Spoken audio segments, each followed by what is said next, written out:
Hello viewers, and welcome to some more action on Forza Motorsport 6. Well, I say more action, it's more of what you've already seen, but I was also wearing a GoPro in the motion rig so you can get an onboard perspective. You do see a bit more of the latency, or wheel lag should I say, there with the screen, but certainly you'll see me being hit in the back every time I change gear. One thing as well is obviously everything's so much bigger in terms of the FOV, so sometimes it can make things seem a bit slower. Braking into turn 1, getting on the power,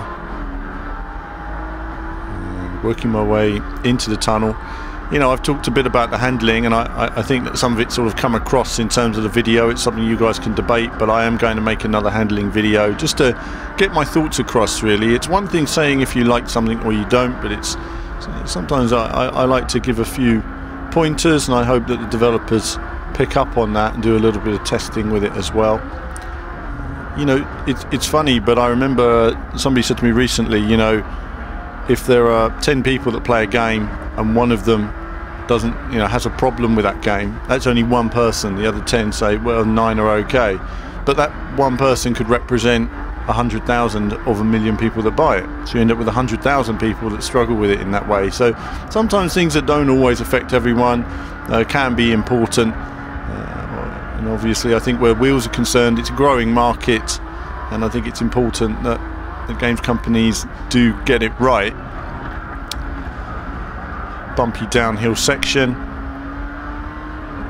You know, I with much more confidence under braking than myself, just because the car was sliding so much. I was having to just brake straight and really slow it down, slow on the power until the car had traction.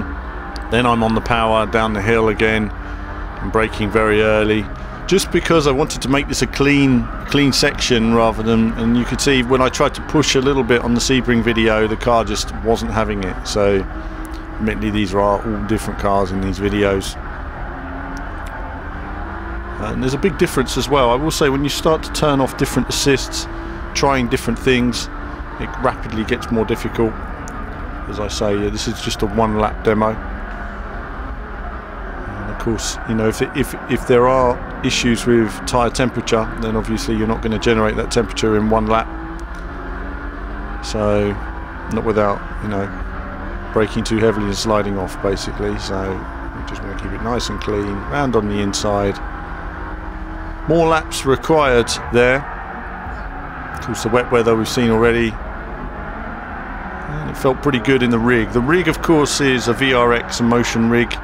Very expensive piece of kit. I didn't look at the specs of it, but I have driven one before with iRacing as well, and it's very comfortable, very handy if you can afford it. You know, these really do add a lot to the racing experience. I mean, I've got a rig myself, but obviously nothing motion like this. Very expensive piece of kit, and of course we're using the Fanatic wheel as well, the Club Sport, nice rim, the new additions that they've put on recently. Travelling in this car, you know, it's amazing how much slower it felt. I felt I was going so slow in this car. I just couldn't get any speed up. I was having to be really patient because, of course, I'm in a much slower car here.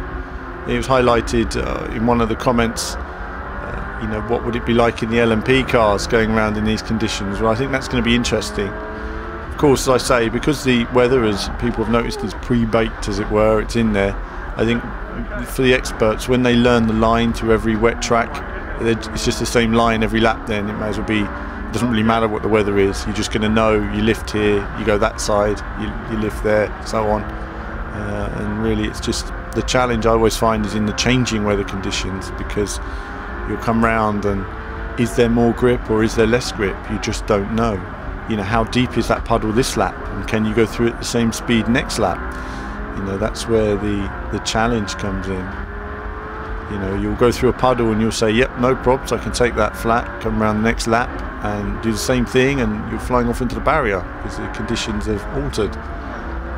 So that's where sort of changeable conditions really come in. I'm not criticising this game, mind you. I mean, this is running on an Xbox One. I think it looks stunning. I mean, we've got 1080p, 60 frames solid, lots going on. I mean, gamers these days can't complain from what we've come from years ago. You know, my racing games, you know, 30 years ago had about 4 colours on screen and took half an hour to load a straight road. So it's certainly come a long way. You know, you're looking at Brands Hatch, it looks like Brands Hatch. You know, we're into now sort of spot effects and details and things that can improve things, but obviously from a dynamic weather point of view, in terms of the challenge of racing, you know, that's where that comes in. Racing at night in the rain, I don't know if it's actually got rain in the night, I don't know if they have or I haven't in this one. Dan did mention in our interview, I did watch the interview several times, I've completely forgotten. But night racing is always a different challenge because corners seem to be longer at night and they go on, and you have different brake markers. And when you do see these guys, you know, in Le Mans racing at night and everything else, it's such a huge challenge. It really is amazing how these drivers interpret the grip or lack of. You do need balls of steel. And of course, as I was going through my learning process, so this video, yeah, I mean, should be pointed out, you know, it can generate some nausea. It's mentioned to me before that videos generate nausea when they're triple screens. It's not the triple screens, it's the fact that the vast amount of publishers don't support triple screens, so they're designed to be flat across rather than having the side screens turned in on you on a lot of the games we play, and that means you have a distorted image at the side. And that can cause motion sickness. So it's the distortion in the image. I mean, even there the image isn't perfect. There's still some slightly different heights in the screens, slight joining, but that's what causes the motion sickness in general. But obviously here, of course, we've got the different movement of the real world and the game world, which is what affects it as well. I could do with the chair being a little bit closer to the screen here. It would have made it a bit more immersion for me. I think we were just a little bit too far away from it for my liking. I like to have the screen nice and close, and I think in that way, you know, you can't remove the steering wheel in Forza Motorsport, you can't change the field of view. I think that's a shame. I think it's a shame they're not putting these options in there. You know, yes, it's a small percentage of people that would benefit from it, but I mean, how much work would it be to actually have that option in there? I can't believe adding a field of view slider and a steering wheel remover would be that difficult, because it would add so much to players who have wheels now and can set the setting up perfectly. Then you end up with the single screen but full scale.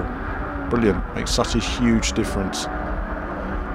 Into Sebring, of course, with its very low grip levels. Shouldn't be really. I mean, there should be a lot of rubber laid on the circuit unless it's been raining. You can see there is quite a lot of tarmac detail, so there should be lots to your tyres to cling on to when they're up to temperature. But again here, you know, just sort of struggling around bit by bit, keeping it nice and smooth.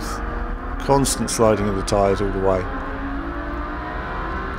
And I hope many of you enjoyed it. I mean, do let me know what you'd like to see in our future Forza coverage. Obviously, there's the league system that's in here now, and also I didn't mention it before. You can import your paints from Forza 5 and Forza Horizon 2 if you weren't aware of that. So that's a really good addition for a lot of you budding artists out there. Again, this course, I just couldn't remember it that well. You know, I thought it was years since I've been around Sebring. Done lots of races years and years ago, especially on Forza 2 when it came out. And tons of races around here at the time because it had the new bumpy end section at the end, and that was the highlight, I think, of the whole game in terms of the technology at the time. And of course, the Pirelli relationship. Forza 2, disappointing graphically in its day, but it kept us going, was a lot of fun. Had some great league races on there. Certainly before that it was all PGR. So it's more competitive on the driving market now, obviously on Xbox. Project Cars is receiving a new patch soon. Hopefully that will fix it more and more for Xbox owners. Different people are having different amounts of problems with that game, so it'll be interesting to see if that really fixes it. And I think by the time Forza gets here, next month I believe, then I think it's going to be quite competitive between the two. We'll have to wait and see how the driver market unfolds. Busy period for racing games, and with, of course, the Crew and Need for Speed on the way. It's Going to be a busy period for racing gamers, but I come to the end of this video, me rambling on for a few minutes while looking at some GoPro action. We'll come around this final bend, over the bumps, bit of a correction, we're okay. More from me very soon.